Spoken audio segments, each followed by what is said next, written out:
Hey guys, this is Kirob speaking, and today we are back. We are so back with a full playthrough of the automation campaign in the Rilma update. For those of you new here, I'm the lead designer and producer of automation, and on a regular, not so regular basis, I am also doing playthroughs of the campaign. And what you're going to see in this playthrough is definitely a lot of nuanced discussion of choices in terms of car design, engine design, game mechanics, and what you're not going to see is car design as in aesthetics, because that is definitely not what I excel at, and I better leave it to people like Der Bayer and others to do that justice. So, what are we going to play today? Well, it's the Turburger Autowerke, a fledgling and ambitious manufacturer from Helvetia, who is a little bit stubborn. They want to boost everything. And by everything, I mean every single car, every single engine is going to be supercharged in one way or another in this playthrough. And we're going to start out setting up the campaign. Welcome to the Turburger Autowerke. And for those of you who don't know the map perfectly, Turburg is one of the regions of Helvetia. It's the it's the westernmost region. Getting it wrong already. It's the westernmost region in Helvetia, and what we are going to do is, of course, set up a game, not casually, but rather on insane difficulty, and then customize it to be a little bit harder. It's still going to be some of you insane players out there would call it an easy playthrough. For most of you, it probably wouldn't be, because we're going to make it harder than insane. We are going to start out, I think that's looking good, starting at HQ level of 1. Minimum cash, but not 0. Engineering time up. A little bit of tech pool. Starting in Helvetia, of course, has its advantages as well, which we're going to get to in a sec. And market volatility high, competition 120. Yep, all looking good. Super hard regulations. And as they are new in Rilma, at least the settings are, and capacity taxes are new, that will be fun to check out how this plays. Alright, let's get started. And of course, we are dealing with a premium/luxury start that tries to get into its little tentacles into as many branches as possible that have high buying power. Because our cars are not going to be cheap at the start if we have to start with tiny factories. Because that is basically where you end up with such a low starting capital. It is not the super 100x hard, which some people have been pulling off, which starts with absolutely nothing.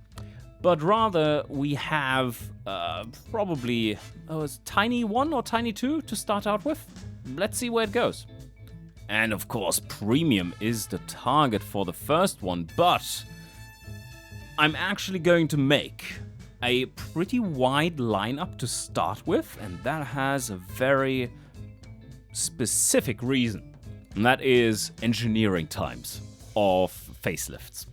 Alright, so we are going to manually build the car, of course, even though it is quite handy. I actually, when I play myself, I prefer to AI generate the car, because it's, you could say, it's actually kind of funny. Funny to me at least, because I made the lookup table. So, really, when I click AI generate, it's actually me designing the car. I made both the algorithms and the lookup table, so I guess what that also means is that you can blame me if shit goes awry. So, anyway. We are choosing this body because, maybe I should say why. Because we do have a nice range here for the 2.74 m size. We do have a nice range of body types. I'm not going to do a van and not a pickup either, but I can see a coupe And I definitely like that we do have a convertible option there. Helvetia has, of course, the advantage. Oh, I should have shown that earlier, but we do have some nice little advantages when it comes to familiarity of things. Convertibles is not one of them, but some engine tech and some suspension tech and chassis tech is. So we are going to pick this one, and I'm going to aim for a luxury version, a premium version, a sporty version for the Floridian market only, and then what else is there? A convertible version, of course, yes, that's it. So let's start building. We only have access to a tiny factory at the start, which means no presses. Aluminium it is. And you can see, beautiful enough is that we do get almost 26% familiarity with that technology. Nice. Yes, unfortunately though, there is, because we have some safety standards coming up quite early, Helvetia is really harsh on them. We can't use the normal ladder. We are going to have to resort to HD ladder, and I have to keep an eagle eye on those safety standards, which you can access up here. Let's check them out. Well, ooh, ow. Okay, 25 is what we need to aim for all cars. Also, of course, we do have super harsh penalties in terms of owning costs for the general public when it comes to capacity. So I'm going to aim for sub 2 liters for Helvetia, and then I do want to make a variation of that engine that is just below 1.5 liters for the Floridian market. Front longitudinal placement, and here comes another familiarity benefit. We are going to go double wishbone everywhere, all the time, because that is what Helvetians do. Now the question though, you see the engineering time there. I do want to keep this short. You know why? Because I'm going to have 4 different trims. Each trim adds engineering time as well.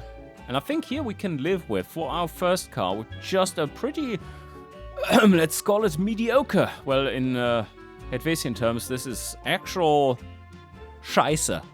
But I guess we have to live with 0 quality there. All right, let's keep it brief in engineering. We do the premium version first, which I want to do a little bit more targeted towards the family segment. But the premium segment also allows for 5 seats. So we are going to widen the demographic targeting by using 5 seats for this one. Do a 4-door. And no, I'm not going to do the wagon here. A 4-door, a little quality here. And then place 5 seats into it. And then the luxury version, which we are going to use the 2-door on, that one is going to do just 4 seats. So then we have the premium market covered, the lower premium market, the higher premium market, as well as luxury market, as well as all the family segments and the lower premium market. So how I'm going to set this up, let's see after designing the engine. New project it is. No. First, we need to figure out something very important. Turburger Autowerke.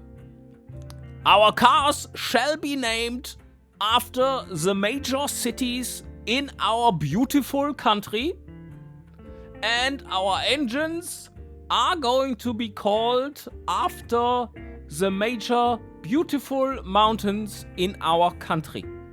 Understood? Yes, good. Alright, so what does that leave us with? Maybe I should show a map or something, but it's the Hochstock. And I am going to give them standard variant names that are descriptive to not get confused. Let's do a manual one here as well, and let's check out. Yay, the Alt key is working. Alright, so here you see the familiarity we have from our starting conditions. 26% if we go inline, but not any inline, no. It is inline 6 only. How fitting for a premium/luxury company. The other option would be to go with Boxer 6 engines. But I think that while the packaging of supercharged Boxer engines looks fantastic with them just sitting on top, and it makes perfect sense, because where do you have space? Well, obviously not at the sides, right? So on top, yeah, that makes sense. Well, for the inline engines, of course, the superchargers, the positive displacement superchargers especially, are going to go to the side. That is not something that you see that often, but I think it makes this Let's Play a little bit different. So we are going to focus on the premium inline 6, not 3 liters, because that's going to be very costly. And what do my little eyes spy here? Ah, overhead cam. Which technology are we going to start out with? Oh yes, indeed. We are going to pick overhead cam 2-valve, because that has plenty of familiarity already, and it is going to cut our engineering time down significantly. So, where do we end up with? Nope, 38? 42? I think I'm going to stick with a 48, although this engine is going to follow us around, so it kind of hurts to not go +1. Should we go +1? So what is the correct size for this? I think 2.2 liters is pretty much spot on, because we are aiming for sub 2 liters. If you make the engine a little larger, especially via bore, it gets more sturdy. And then, via the variant capacity, you can always debore, but you keep the strength. So how about we make this thing a 2.4 liter actually? Yeah, 2.4 liter, and then no longer 2.4 liter. Because here, how much do I have to pull this down? Oh, that's a good test. 1.5 liter, achievable.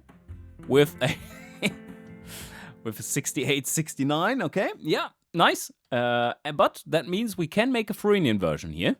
That is very heavy compared to its capacity. But we can easily make the 2 liter version here, 75, 75.4. What are we going to use? We don't have any familiarity with anything here, but I think because our first engine is going to be made by an outsourced factory, we do not care if it has a crank that is forged. We're not going to pay for that forge anyway. So let's go with this. Light cast, yeah. Let's see how they like the supercharger. Very important for the i6, of course, the harmonic damper, because it's such a long crankshaft. It wants to torsion itself apart. We are going for the premium engine with lots of counterweight, and probably need a little bit of quality here. Yep, 20 months per section, per engineering section, is roughly what you can aim for and get away with. So let's do this. What is a reasonable compression for a supercharged engine in 1946, you ask? Maybe we're not going to run that much boost, so 7.5 maybe? Or 98? I'm going to aim reload though for the cam profile. You're going to see why. You're going to see why. This is supercharged engines have a little bit of special characteristics, you could call them. Yeah. 4,500 to rev. Yeah, let's stiffen the springs a little after all. Okay. 14 months, 16 months. Yeah, perfect. Now, let's first build the naturally aspirated engine and then come back to this. I'm going to use standard carbs. And I don't think we get away with just using 1. So let's use 2. Just some retarded timing. And we don't have the engineering time just yet because I need to select the manifold. Yes. We are going with standard low and super 98 because, as you can see, all our markets, our 3 markets, we have Gazmir, we have Helvetia and Frenia, they are going to have this in ample amounts. Alright, baseline engine is complete, not tuned yet. But what I do want to make sure is that we are going to use our engineering time quite well. And with that, I would say a +4 for the exhaust section is actually not too bad. 14 months of engineering, production units just 2. It's fine. $65. Yeah, I think our customers are going to have that. So now let's switch to 4-way graph mode. That's the mode I'm mostly going to tune in because that has all the information that we're going to need. How are we doing with the fuel system, though, for the quality slot and engineering time? 20 months? Hurts. Okay, but yes. We are going to start off with just +1 here. That's our 20 months. And, ooh, here we have loads of quality. It is. No, wait a sec. Open up the exhaust first. And the header. Yeah. Exhaust is already quite open. Everything is quite open. So now, let's supercharge this thing. We have already control for the...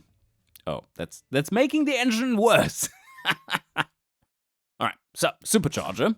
We're going to use a root supercharger.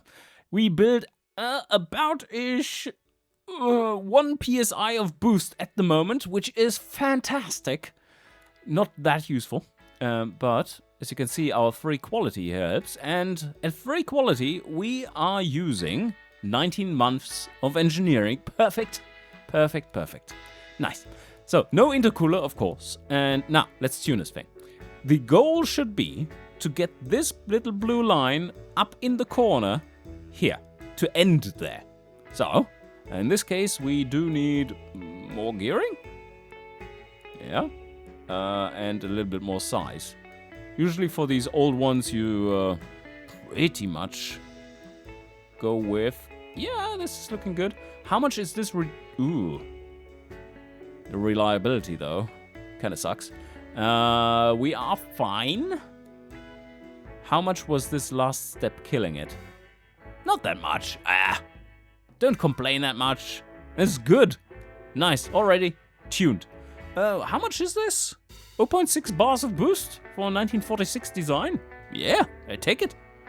And just to adjust the slider here a little bit, let's go for 25 charger tune, because that gets us exactly in this beautiful, inefficient island of efficiency. But now, let's just do some fine-tuning here. I think yeah, okay, well. Now, we get back to why I want to use a low cam profile. And if you use a cam profile too low, then you see this upwards curve here for the supercharger. That is when it pushes against closed valves and can't breathe, so it builds pressure instead. That's not great, so you want to keep it slightly open. If you open it up a lot, then you see this comes down further and flattens out eventually. But you lose basically all low end while doing so. So here I'm going for a bit of a compromise. Something like this. Cam profile 15 was pretty much spot on. Alright, but now this is a torque curve that we don't like, because there should be a peak that is not at rev limiter. Also, that means that we can get more torque out of the lower end because we can soften the springs a little. Now let's do this. There we go. But you know what? We can rev a lot higher with this one, if we wanted to. We can open it up a little bit.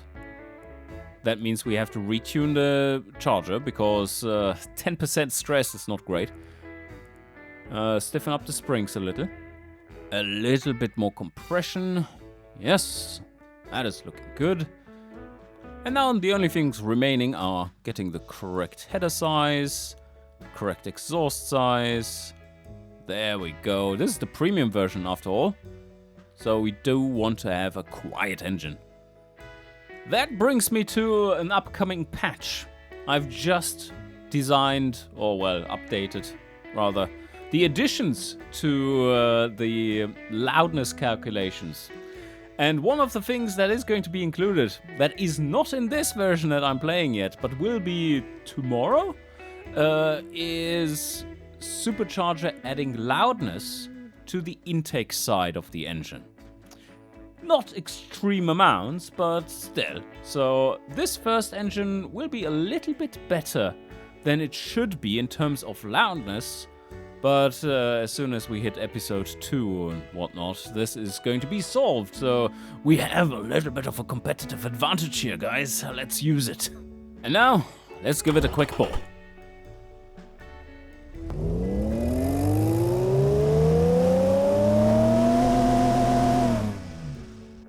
Well, that wasn't that dramatic, but I guess that works. It's not a performance engine. Okay, time for car design.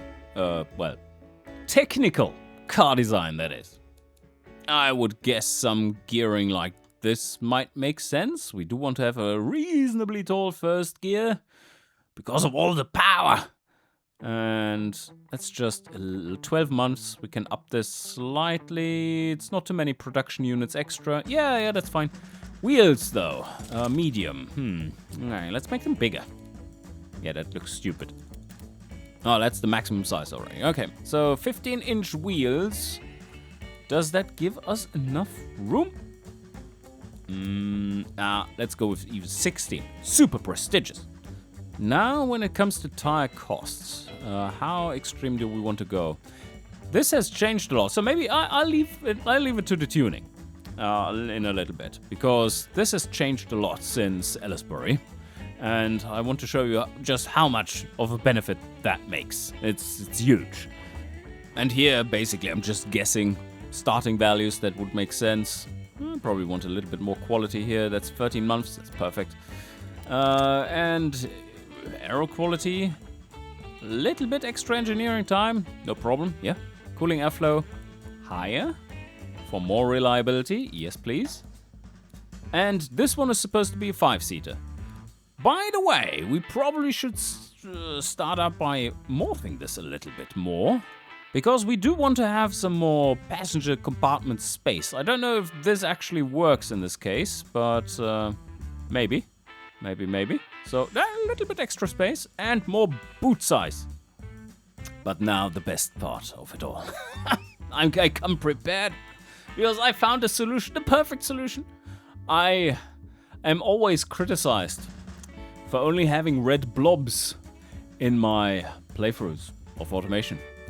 Well, that is going to change today, because what we have here is colors.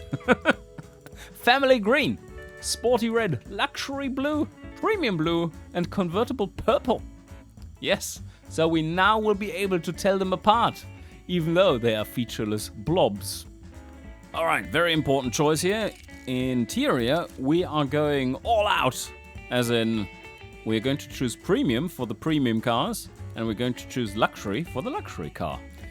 That costs extra, because it's more options in the same model, but with the engineering time bonus we get to the start, I think that's going to be worth it. So let's try this. And this one is supposed to be a little bit heavier, a little bit more sound insulation. A supercharger whine shouldn't be getting through that much.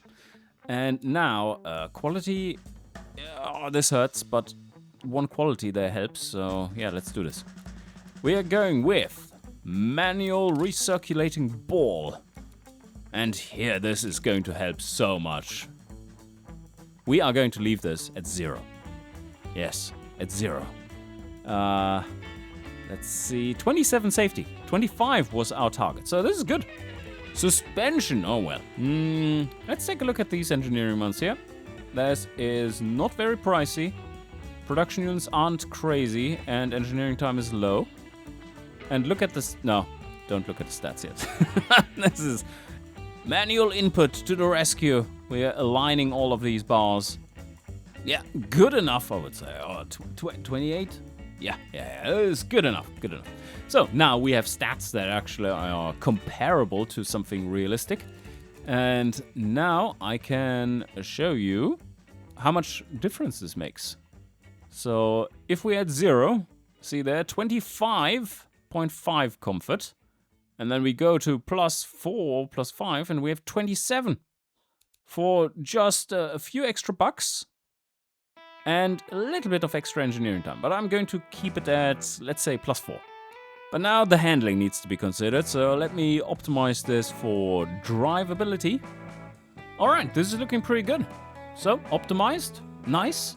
And our tire service cost multiplier is very low, and that's also very nice. Good stats. The premium doesn't like it, but one important thing that I haven't talked about yet.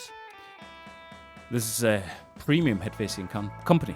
And one of the core pillars of Turburger Autowerk is the magnificent build quality of their stuff.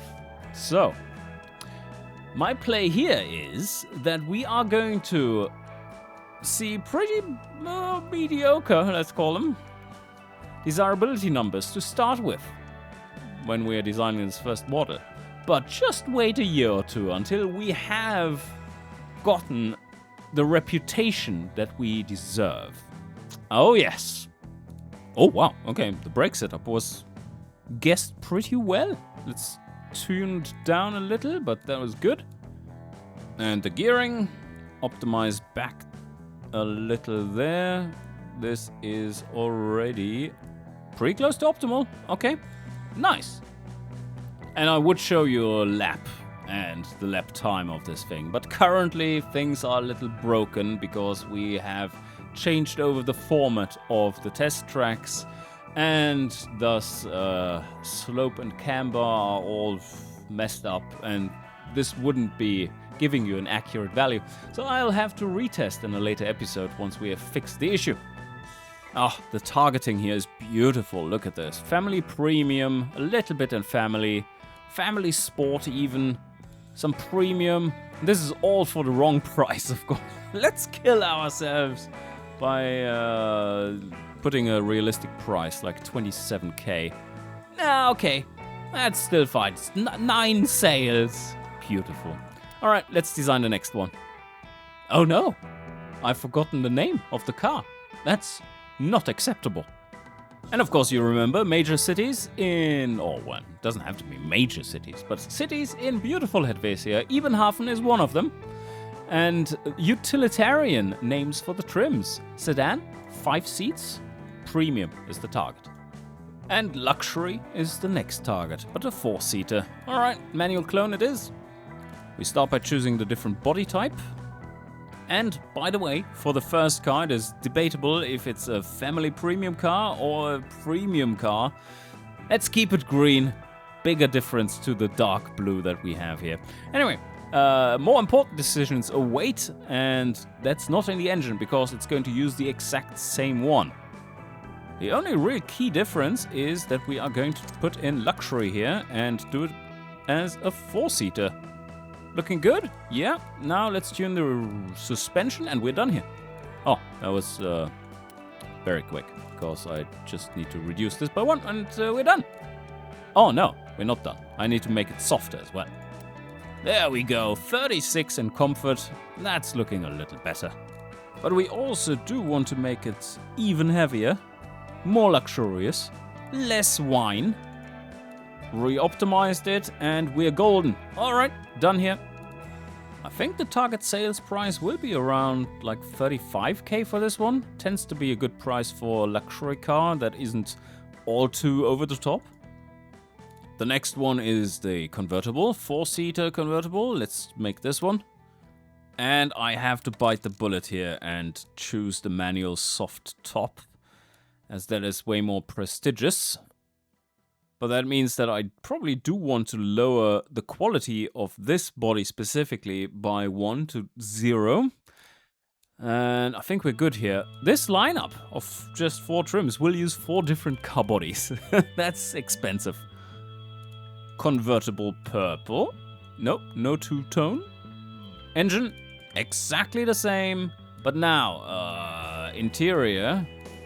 Yeah, premium it is, exactly. That's all good. But it needs to be a 4-seater. There we have the hit on the demographic. Everything seems to be set up nicely. Brakes in shape, gearing good. Interior handling perfect. Beautiful. But now we have that one final one that is a little special. It's the Frenia car. It is going to be a GT car with a 1.5 liter engine. So, Coupe 4 GT manual clone, and it's already performing pretty well as is, but we are going to make this better, especially in terms of color. Which one do we choose? We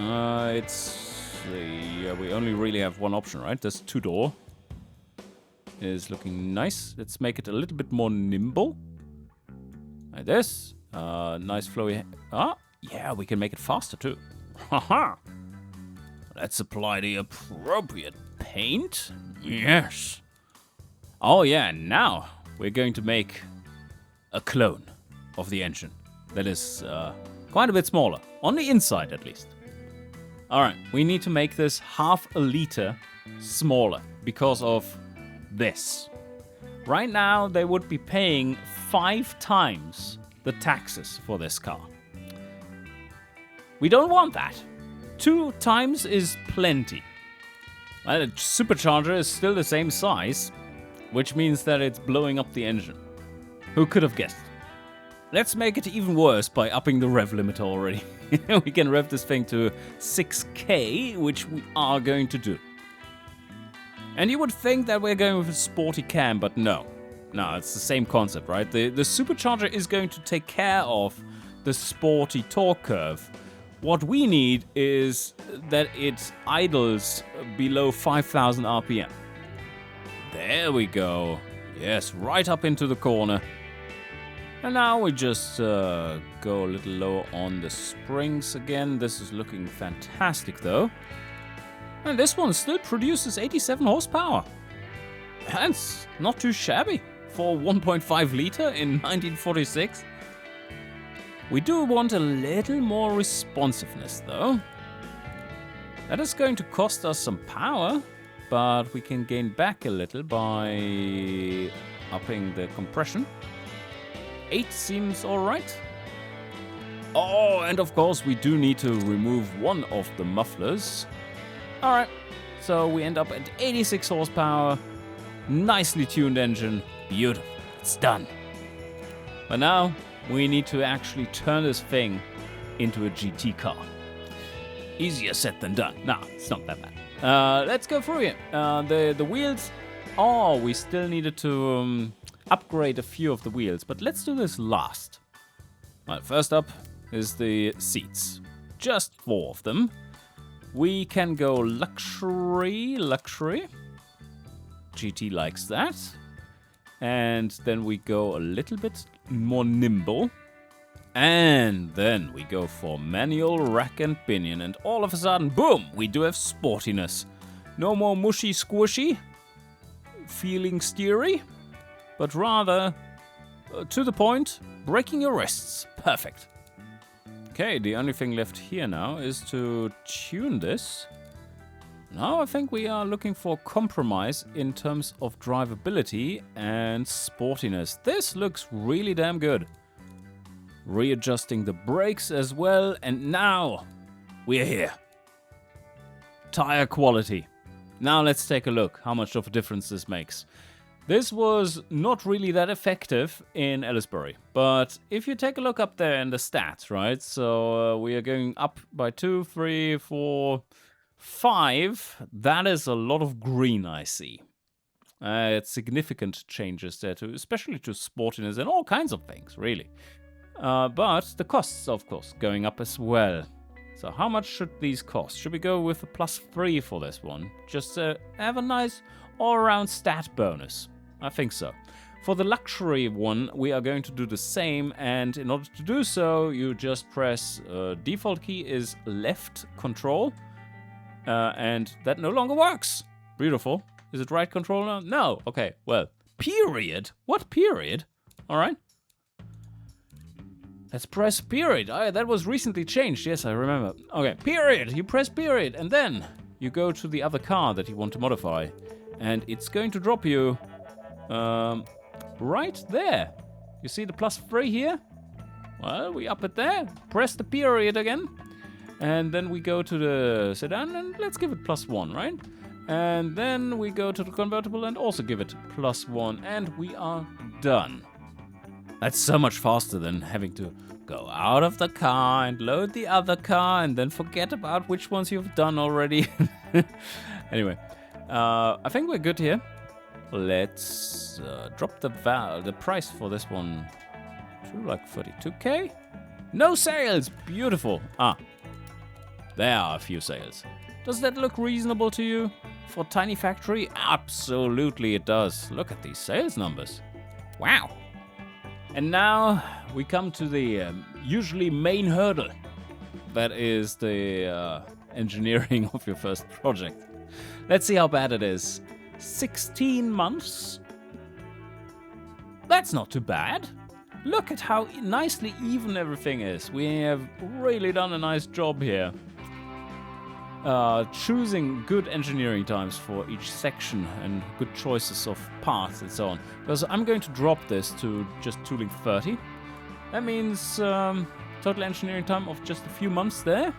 And with the factory that has to be built, we do not own a plot, we do not own a factory, we do need some lead up time. So we have 5 million in the bank. 3.2 is a lot out of that. So let's make it a bit cheaper. 1 million, that sounds a lot better. And that's just 7 months. So let's add some reliability. Yeah, that's not too expensive. It's getting there. It's getting there in terms of expense. But let's make 12 months. Nice round number, right? 1 year. And let's check out the engine. Ooh! Ooh, this is even better. Because we have a big fat 0 here. Let's just double check it has both variants and everything's fine. It does, it does. Beautiful, alright. So, how about some reliability? And some less funding? Oh, also some learning. Yes, please. I think I'm preferring the learning here as well for the car. So we have 12 months there. A little bit extra learning. This looks fantastic, actually. Yeah. We don't want to drop these sliders too much, because otherwise the engine is going to be exorbitantly expensive to outsource. I'm just imagining the conversations they are going to have with the outsource company. It's like, yeah, we want to... telephone? Telephone? Yeah, telephone there. We want to outsource a Hochstock engine. Yes, it's just a bog standard engine. Yeah. All right. Okay, can start like in a month. Oh yeah, it's cool.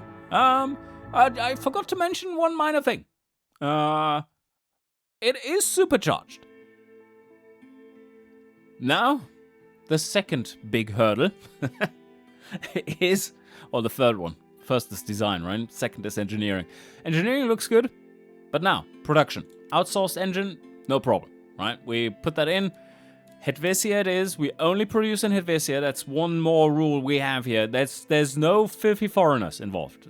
Only our meticulous little fingers are going to be screwing on these parts.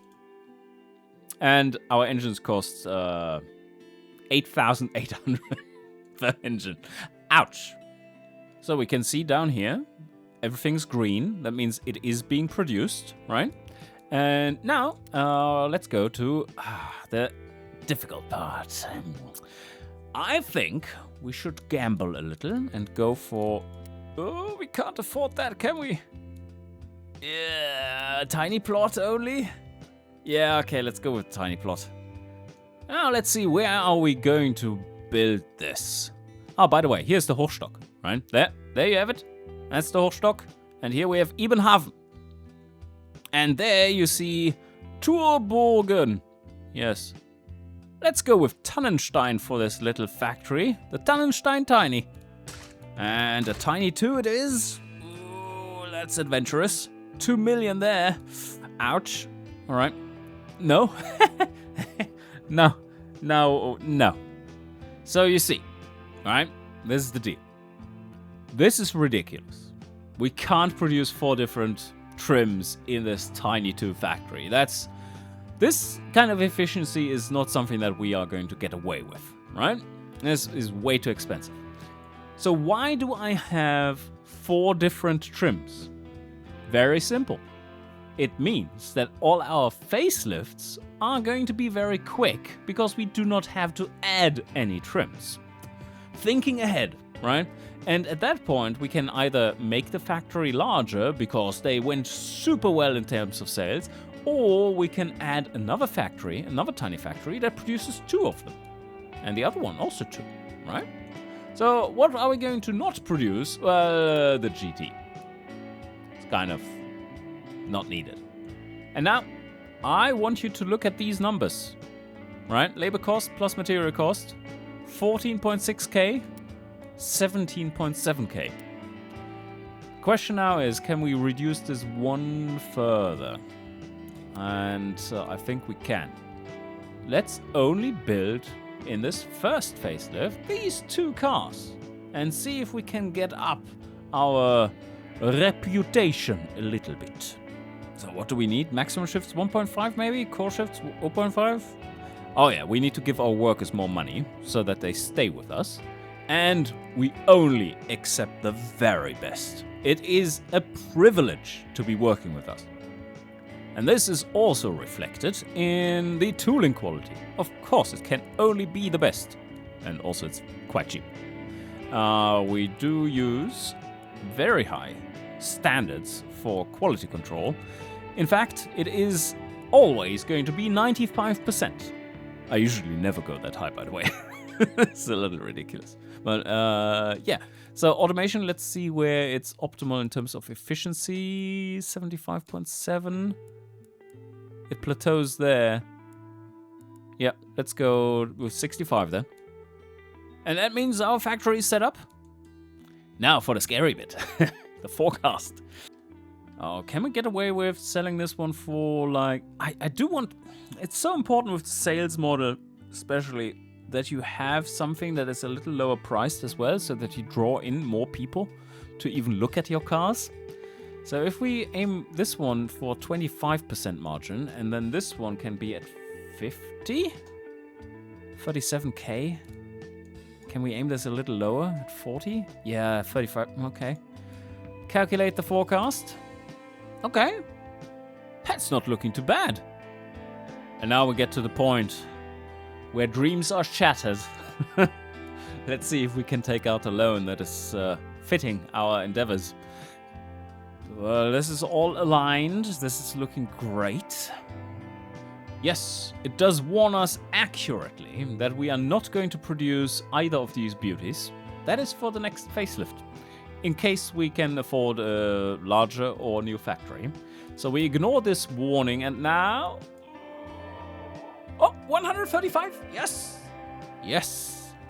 We can afford the loan, so we definitely can pull this one off. And I think this is the perfect time to call it an episode, because in the next one, what we are going to start out with is setting up everything so that this, when it goes into sale, is going to be a success. And I hope you enjoyed this first a little longer episode. I'm going to keep them a little shorter otherwise, but I thought we want to have the whole process, including the setup, with it. So, next time, let's see how it sells. But for now, I hope you enjoyed, and I shall see you guys next time.